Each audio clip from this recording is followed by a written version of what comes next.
desde su conocimiento, desde su experiencia y desde su osadía por el mundo de la escritura, de la filosofía, de poder llegar y producir planteamientos, ideas que nos permitan profundizar en este tema tan importante como es el vegetarianismo. El vegetarianismo es un tema que actualmente tiene un público cada vez más amplio, por diversas situaciones, por diversas ideas, argumentos pues que los motivan a llevar a este estilo, a este modo de vida.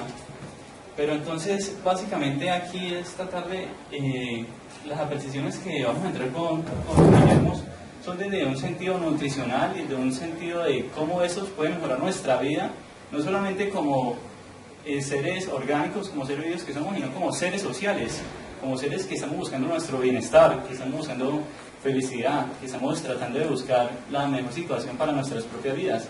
Entonces, la propuesta es que del vegetarianismo esto pueda ayudar. Entonces, para leer un poco sobre Luis Guillermo, nacido en Bogotá, estudiaba de filosofía y todos los temas que se involucran con el comportamiento humano y social. Desde hace 30 años ha tenido gran inquietud con todo lo que tiene que ver con el éxito que tantas personas han logrado en variados campos.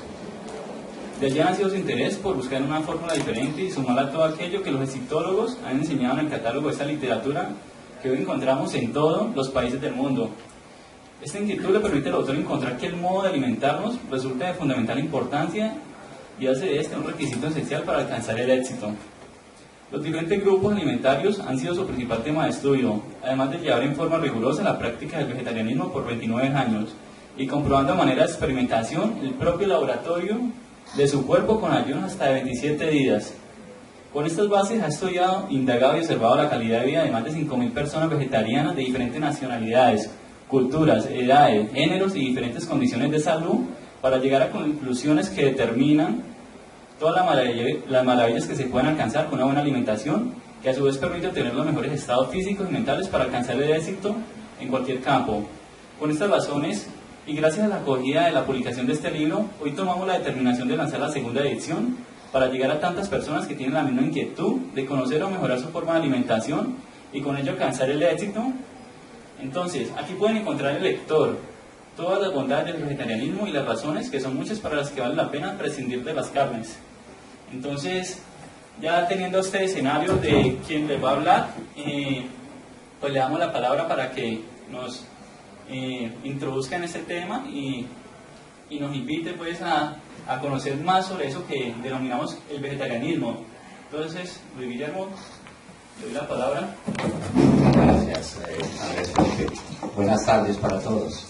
Buenas tardes. Antes de dar comienzo al tema central que es el vegetarianismo, si me permiten leer estos apartes de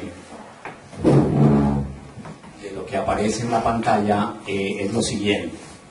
Escribir libros es un oficio suicida. Ninguno exige tanto tiempo, discúlpenme que dé la espalda, tanto trabajo, tanta consagración en relación con los beneficios inmediatos. No creo que sean muchos los lectores que al terminar la lectura de un libro se pregunten cuántas horas de angustias y de calamidades domésticas le han costado al autor esas 200 páginas y cuánto ha recibido por su trabajo. Después de esta triste revisión de infortunios, resulta elemental preguntarse por qué escribimos los escritores. La respuesta, por fuerza, es tanto melodramática cuanto más sincera. Se es escritor simplemente como se es judío o se es negro. El éxito es alentador, el favor de los lectores es estimulante, pero estas son ganancias suplementarias, porque un buen escritor seguirá escribiendo de todas maneras, aun con los zapatos rotos y aun que sus libros no se vendan. Estas son palabras de Gabriel García Márquez, que publicara en una columna del diario El Espectador en 1966, y las he tomado solo con el propósito de decirles que así como este gran escritor que tuvimos en Colombia y que el mundo se dio el gusto de leerlo, guardando las proporciones que debo guardar, pues mi propósito es también presentar algunos escritos que tengan enseñanza principalmente, que puedan mejorar la calidad de vida de las personas, y por consiguiente el vegetarianismo lo escogí como uno de los temas primeros para presentarle al público. Mi género literario realmente es la novela con algún interés científico e histórico, pero cuando publiqué este libro, cuando empecé, a publicar mis libros, la deuda que asumo con el vegetarianismo es tal que pensé podía ser un aporte a ese mundo tan extraordinario que es el vegetarianismo y que en realidad lo necesitamos tanto las personas. Encontramos una palabra a la que hacía mención Andrés Felipe, y es felicidad. Creo que en el mundo vivimos sedientos de felicidad. Trabajamos para tener dinero y para que el dinero nos dé un poco de felicidad. Nos casamos para ser felices. Tenemos hijos para ser felices. Terminamos una carrera para mejorar nuestra calidad de vida, y en conclusión que todo ese mejoramiento de vida nos lleve a ser felices. En la solapa posterior del libro aparece también lo que leyó Andrés Felipe, algo sobre la exitología. Las personas que escriben, los autores que escriben sobre exitología, nos han mostrado una cantidad de ángulos desde donde podemos buscar el éxito. Investigando sobre el comportamiento de las personas y su alimentación, llegué a la conclusión que somos más felices cuando estamos mejor alimentados que cuando no estamos bien alimentados. Lo que quiere decir que en un momento dado el comportamiento, el ánimo de las personas puede estar en cierto nivel. Ejemplo, mi señora no está muy contenta cuando no almuerza a la 1 de la tarde. A la 1:30 ya no la puedo mirar porque no me mira bien. Lo que quiere decir que ese tipo de comportamientos, que el ánimo... Bienvenida, doctora Lina. Bienvenida, María Camila. Ese tipo de comportamientos, si los observamos en la alimentación, tienen su repercusión fuerte, y es verdad. Repito, no es solo mi señora quien presenta esos estados de ánimo cuando su alimentación no ha sido dada a las horas que son. A mí particularmente me ocurre. Si a determinada hora no almuerzo, mi estado de ánimo empieza a cambiar un poco. Lo que quiere decir que la alimentación fundamentalmente tiene que ver con el estado del ánimo, y efectivamente con el éxito, si lo vemos de esa manera. Andrés Felipe. Listo. Yo creo que yo voy a hablar sin micrófono porque se alcanza a escuchar un poco.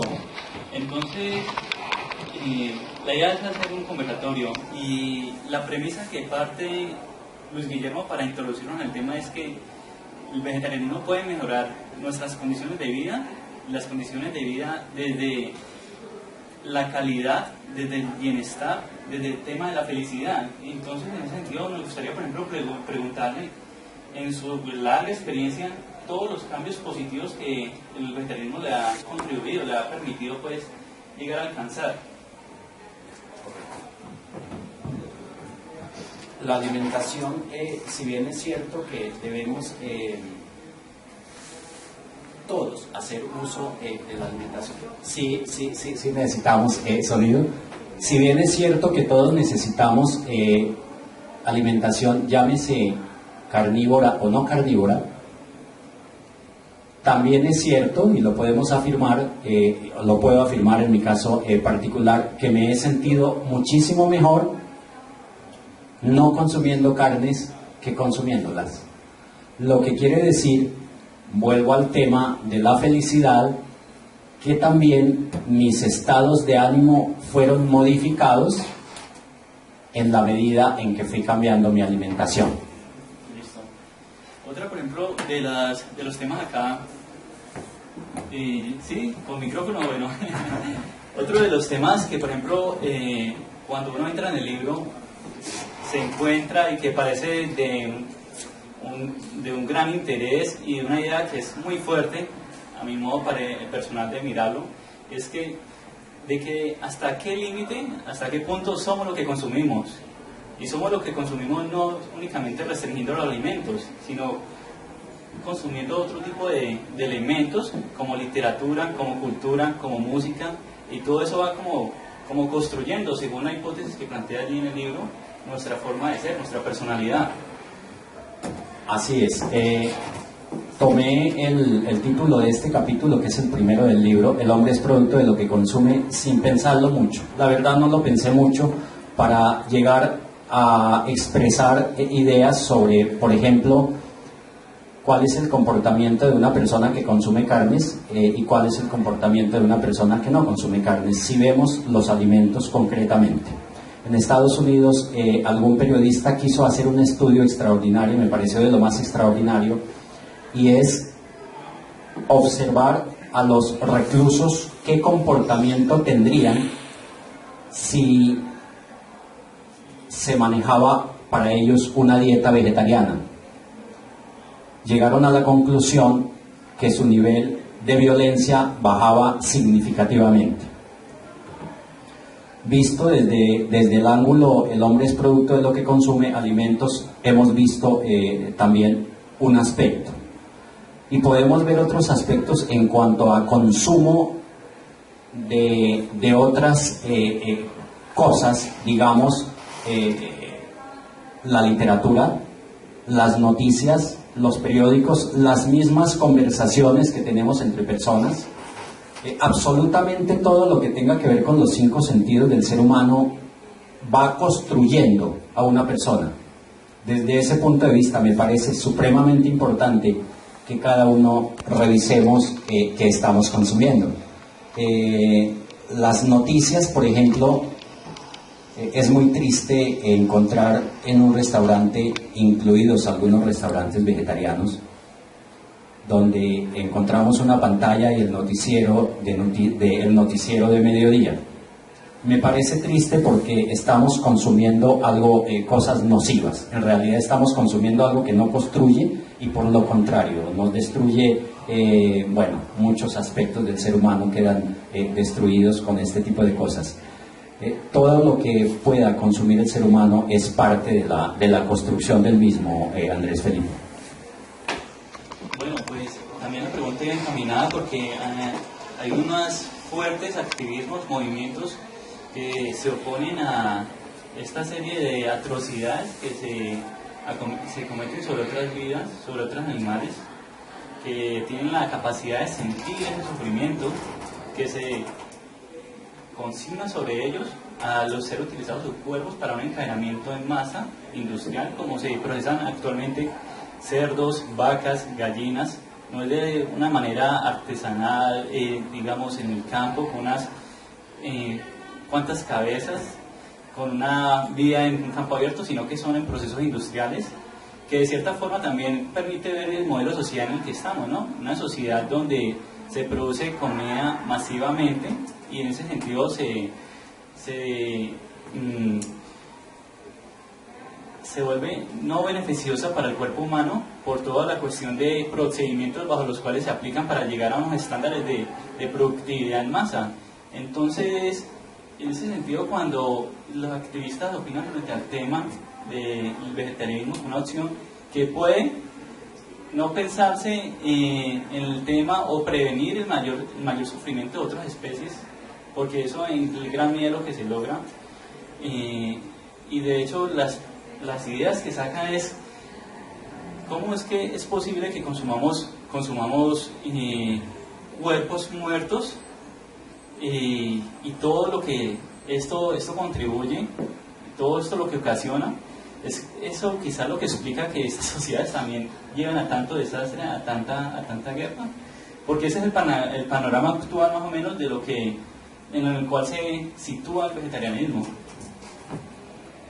Sí, los países más desarrollados del mundo, Europa, Alemania, Suiza, me atrevo a exponer algo en el libro donde expreso que Suiza, por ejemplo, que manejaría también por la facilidad de equipos que tiene para despresar una res, y sería muy fácil que se pudieran evitar la contaminación de la carne animal para llevarla a la mesa.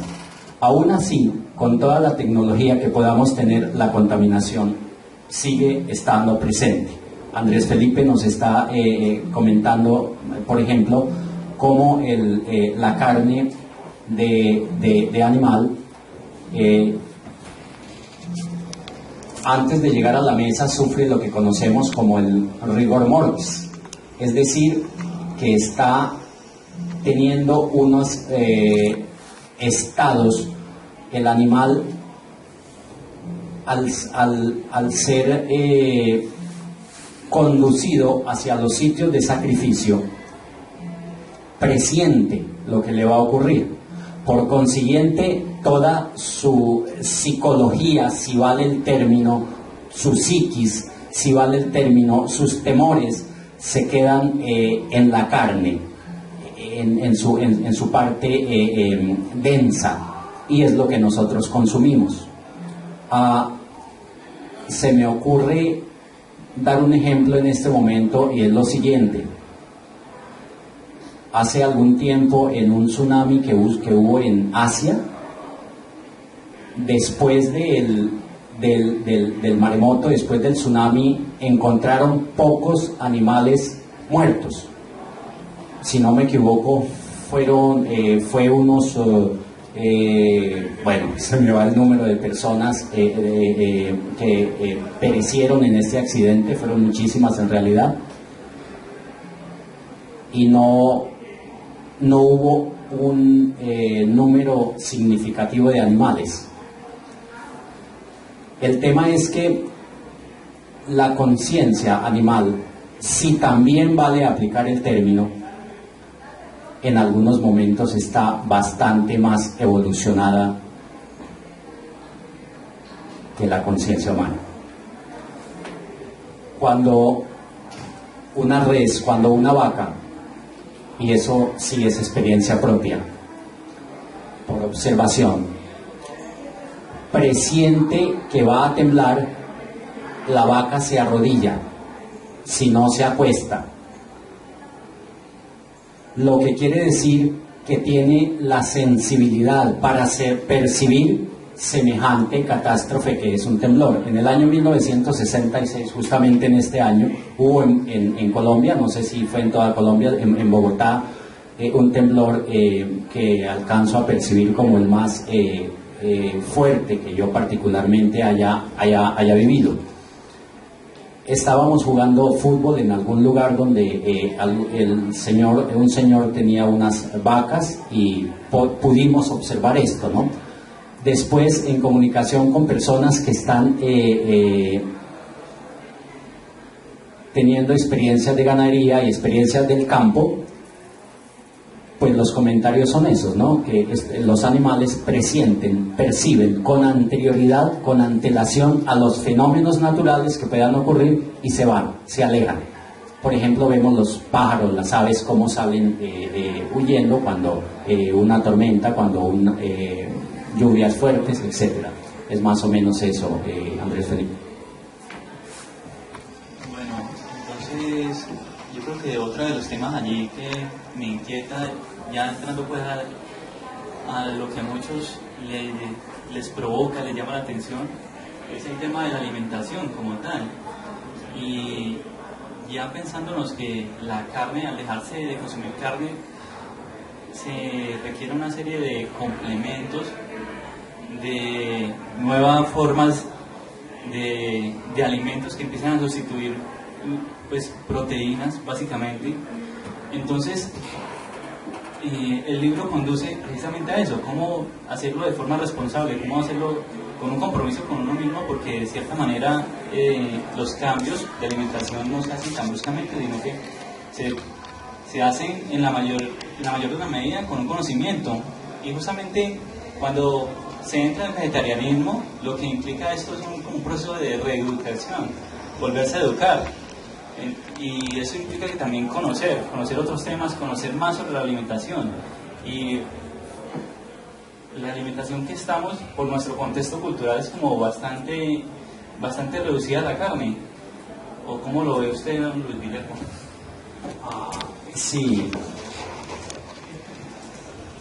Apología del vegetarianismo actual nace casi de carambola. Y nace casi de carambola porque sucedió lo siguiente. Me hice vegetariano hace 32 años y teniendo 10 años de vegetariano, empecé a oír la noticia que los vegetarianos estábamos mal alimentados. Teníamos bajos niveles de nutrición. Me preocupó mucho el tema, no obstante que podía hablar con algunos médicos con quienes almorzaba diariamente,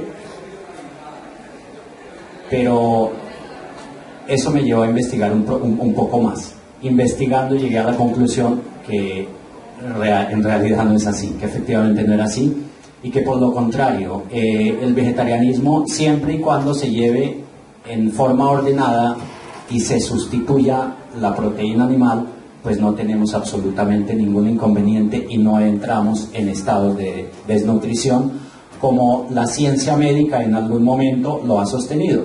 La ciencia médica está más hacia el consumo de carnes que hacia el vegetarianismo, porque las mayorías, como lo afirmo en el libro, casi siempre vivimos equivocadas en el momento en que somos parte de las mayorías, lo que quiere decir que cuando salimos del mundo del consumo de carnes nos asustamos porque pensamos que estamos que tenemos bajos niveles de nutrición. En realidad no es así. Si observamos la proteína, sabemos que la proteína existe en dos clases, que es la proteína completa y la proteína incompleta. La proteína completa tiene 8 aminoácidos y la proteína incompleta un poco menos de 8 aminoácidos.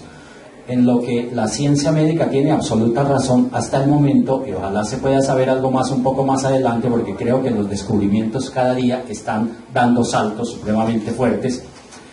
Hasta el momento la ciencia médica nos dice que solo la carne animal contiene 12 aminoácidos. Perdón, me equivoqué de 8, no es 8, sino es 12 aminoácidos. Que la carne animal contiene 12 aminoácidos, efectivamente es así. De otra manera no lo he conocido que exista un alimento sobre la tierra que lo contenga de forma individual. Fue la preocupación de los vegetarianos cuando cuando nació la idea de escribir este libro. Luego, la ciencia médica dice que el mejor régimen alimentario que pueda adquirir una persona se llama vegetarianismo o algo parecido, donde se excluyan las carnes, en conclusión, para decirnos que la carne o el producto animal o los 12 aminoácidos que contiene la carne, bien podemos sustituirlos por una legumbre y un cereal. Ejemplo, arroz y lentejas, ejemplo, quinoa y garbanzos, etc. Si hacemos esa mezcla, encontramos que obtenemos los mismos 12 aminoácidos que estuviéramos consumiendo en una porción de churrasco, en una porción de filet mignon, en una porción de carne o en otros productos animales. Bueno, allí también, por ejemplo, menciona sobre casos históricos para poner esto en un contexto de la alimentación en la historia del hombre y cómo ha venido ocurriendo, porque esto no es la alimentación como la desarrollamos, como le damos un tratamiento, no es una cuestión que se construyó de la noche al día, sino que tiene su proceso histórico. Y entonces allí nos pone varios casos para situar casos de otras sociedades donde han tenido una alimentación que no está necesariamente ligada a la carne y como sociedad se sostuvieron. Sí, correcto. En un capítulo que se denomina Historia de la Alimentación, necesariamente para hablar de la historia de la alimentación debemos remontarnos a la historia de la humanidad, pues las dos tienen la misma antigüedad y no existiría una sin la otra. Estudiando este tema encuentro que la humanidad se hace vegetariana desde su comienzo, no encuentra otro recurso alimentario sino los vegetales, porque no tiene ni la capacidad, la destreza y seguramente la inconsciencia de quitarle la vida a un animal. Podríamos verlo desde otros puntos de vista, pero el libro no tiene aspectos filosóficos ni religiosos, teniendo en cuenta que el libro está dirigido hacia personas que se quieren hacer vegetarianas, aún quienes son vegetarianos y quieren conocer un poco más del tema. No quise tocar los temas filosóficos y religiosos para no hacer del vegetarianismo un grupo sectario. Me parece que es abierto para absolutamente todos y por consiguiente tenemos la probabilidad de conocerlo y de implementarlo en nuestra alimentación diaria. Si la humanidad nace vegetariana, con el transcurrir del tiempo va buscando otros elementos, tal vez la misma naturaleza lleva al ser humano a estas primeras sociedades a buscar otros recursos debido a las complejidades de los cambios bruscos de la naturaleza, y es de pronto cuando empieza a consumir carnes. Pero en su esencia el ser humano no está construido morfológicamente, orgánicamente, físicamente para destrozar animales. No podemos destrozar una paloma siquiera porque le quitamos las alas, le quitamos las plumas, y masticarla no es fácil, masticar su carne no es fácil. En el mismo tiempo en que empecé a investigar sobre el vegetarianismo y la alimentación en general, llegó a mis manos un libro que se titula Curación por el hambre o ayunoterapia. Un médico ruso, autor de este libro, nos dice que las personas que consumimos carnes, aún siendo vegetarianas, pasan 15 años y aún tenemos residuos de carnes en el organismo. Me preocupó bastante, lo estudié y me sirvió muchísimo el libro para darme cuenta lo nocivo de la carne y lo extraordinario del vegetarianismo. Tengamos en cuenta que la digestión de una porción de carne puede durar 48 horas y máximo los vegetales no pasan de 5 horas de digestión. Es la diferencia en que se puede hallar entre consumo de carnes y vegetales. Listo, pues en esa última que hice, recuerdo una conversación que tenía con unos estudiantes del campo de la química, y ellos sustentaban que nuestro organismo era un organismo que está más propenso y más similar al aparato digestivo carnívoro. Sin embargo, existen otras fuertes teorías que la proximidad del sistema digestivo es tal vez más vegetariano, ¿no? O incluso otras profesiones que son omnívoros. ¿Cuál es allí el planteamiento que nos puede como alumbrar frente a esto? Sí, desde ese punto de vista, la química que requiere la carne, o los ácidos que requeriría la carne para ser digerida, para ser descompuesta en su totalidad, serían supremamente fuertes. Y nosotros no tenemos los jugos gástricos con que contamos nosotros, que son los que empiezan a hacer este trabajo, no contamos con suficiente química para poder digerir las carnes, Andrés Felipe. Otra de las preguntas, por ejemplo, que uno podría interrogar de inicio es que en el libro se tratan temas muy de nutrición, muy de alimentación, de una buena alimentación, pero el título habla de la apología al vegetarianismo. El título, ¿cómo decide, cómo llega a él? Gracias. Sí, pienso que somos minoría. No contamos, en Colombia contamos máximo en este momento con 1 millón de habitantes de la población general, con 1 millón de vegetarianos. Y el mundo, pienso que de 7.300 millones de habitantes, tal vez, 600 millones de pronto podamos ser vegetarianos. Es un número muy reducido ante la población mundial. Lo que quiere decir que proponer una nueva forma de alimentarnos a una población tan grande requiere argumentos supremamente sólidos, supremamente contundentes, y me pareció entonces que defender el vegetarianismo era una de las causas del libro. Apología por su defensa, y actual, que es la última palabra, porque el vegetarianismo ha tenido algunos cambios, algunas mutaciones. De pronto a Colombia llegó el vegetarianismo desde 2 aspectos, que fue el aspecto filosófico y el aspecto religioso. El vegetarianismo luego empieza a tener resonancia y más importancia en toda la población, y llegamos a la conclusión que la nutrición y la salud empiezan a interesarse por el tema. Esos cambios han sido fundamentales. Hoy hablamos en algunas,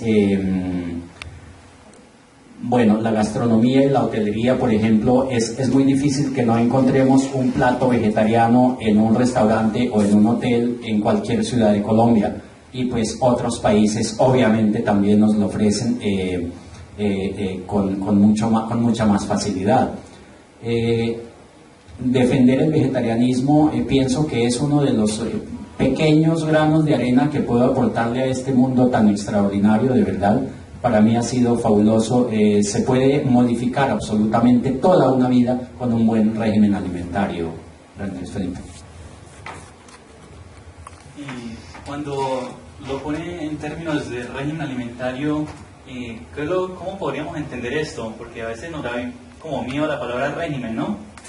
Sí, tienes razón, es muy fuerte el término, sí, tienes razón. Sí, los grupos alimentarios no suenan mejor. Los grupos alimentarios que conocemos, el libro habla, en el libro expongo 18 grupos alimentarios, desde los antropófagos, que los tenemos bastante cerca del Amazonas y en el Brasil, en África, supongo, y en algunas partes, no sé si de Asia, pero me sorprende encontrar, por ejemplo, en países como Taiwán, que se hagan cosas tan innombrables, incluso, de verdad que son innombrables, hablar de las cosas que se pueden servir en un restaurante o en un comedor de Taiwán. Pienso entonces que esos 18 grupos alimentarios, el último, se está hablando mucho de veganismo, por ejemplo. No toqué el veganismo teniendo en cuenta que es un grupo alimentario que requiere un poco más de disciplina que en un medio social como una ciudad, en un medio social como en el que la mayoría de personas nos desenvolvemos en el mundo, va a ser un poco difícil aplicarlo. Creo incluso que no existen los veganos. De pronto tengo comunicación con algunas personas en Rusia y me dicen que es posible que algunas personas dejen, además de consumir productos animales, dejen de consumirlo de otras formas. Pero me atrevo a pensar aquí, si yo me hago vegano y el amigo mío que en un momento dado me invita a llevarme en su carro y la cojinería de su automóvil tiene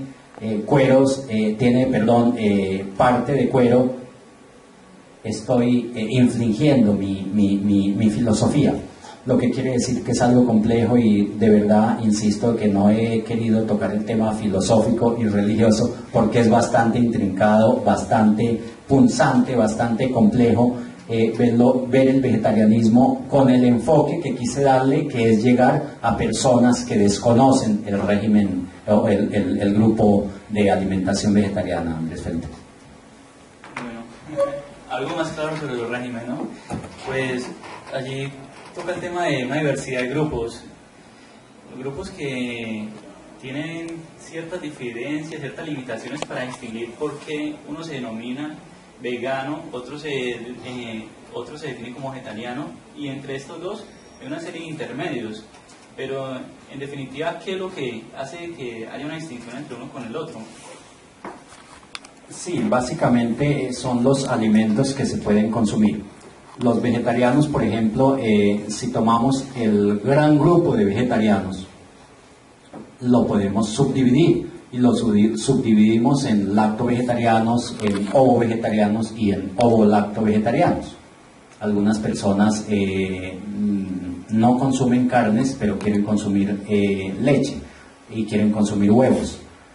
Gandhi, por ejemplo, recomendaba mucho la leche, propiamente la leche de cabra. Creo que a Buckingham llegó con el Palacio de Inglaterra, perdón, que no fue exactamente Buckingham, al Palacio de los Reyes en Londres, llegó con una cabrita, y como anécdota me parece extraordinario y muy bella la historia, precisamente que el rey de Inglaterra le dice, señor Gandhi, no sé cómo le llamaba, señor Gandhi, por favor, mi secretaria viene para que ordene su menú.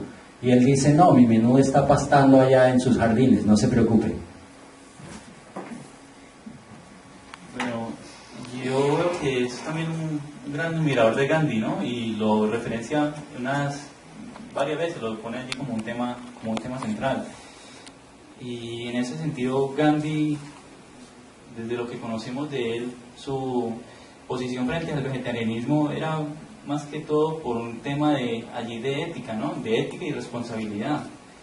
Y en ese sentido, entonces, cuando ponemos el tema del contexto donde se desarrolla el vegetarianismo, nos incita a una responsabilidad con otros seres, con la naturaleza, por supuesto, y es un tema que no queda al margen allí.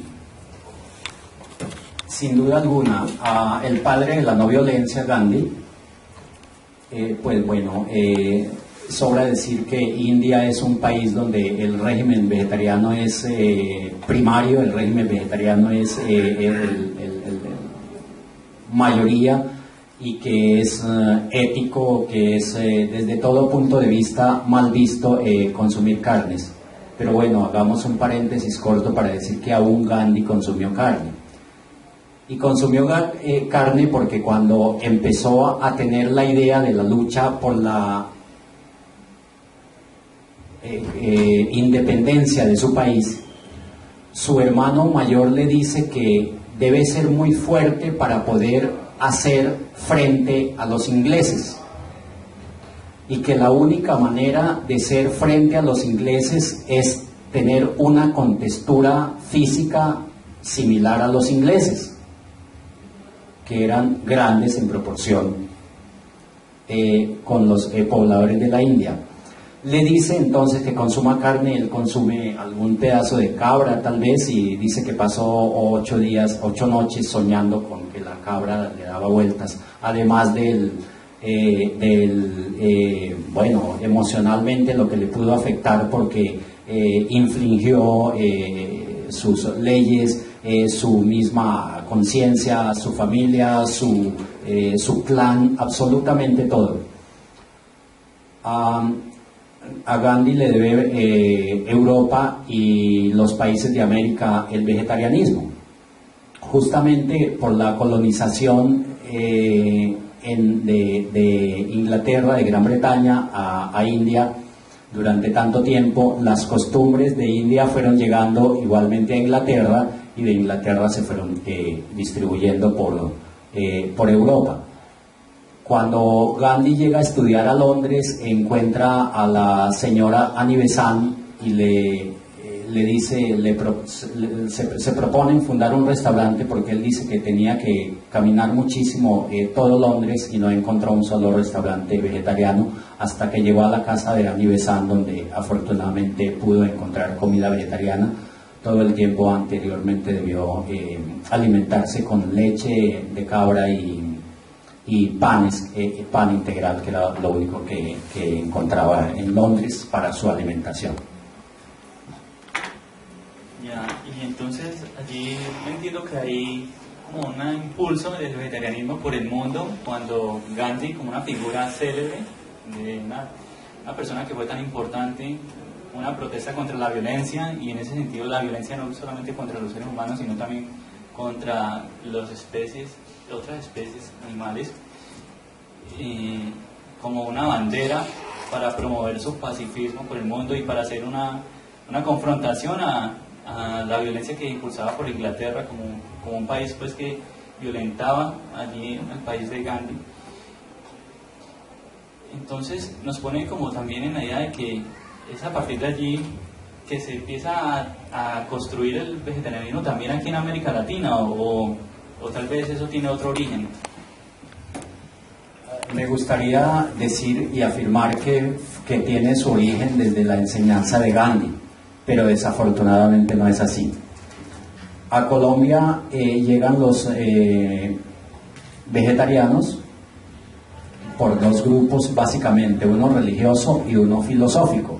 El grupo religioso primero que llega son los adventistas, que les manejan un régimen, insisto con el término, una alimentación extraordinaria. En realidad manejan muy bien los alimentos, manejan muy bien el vegetarianismo, pero la religión adventista no abre el vegetarianismo, no deja puertas abiertas en sus iglesias para las personas que no son vegetarianas, que no son de la iglesia, perdón, solo para las personas que son miembros de la iglesia. El doctor, se me va el nombre ahorita, un francés, fundador de la Gran Fraternidad Universal de La Ferrer, llega de Francia a México, de México a Caracas y de Caracas a Colombia, y es como empieza a llegar el vegetarianismo a América, más o menos en ese orden, Andrés Felipe. Bueno, y también pues en conversaciones pasadas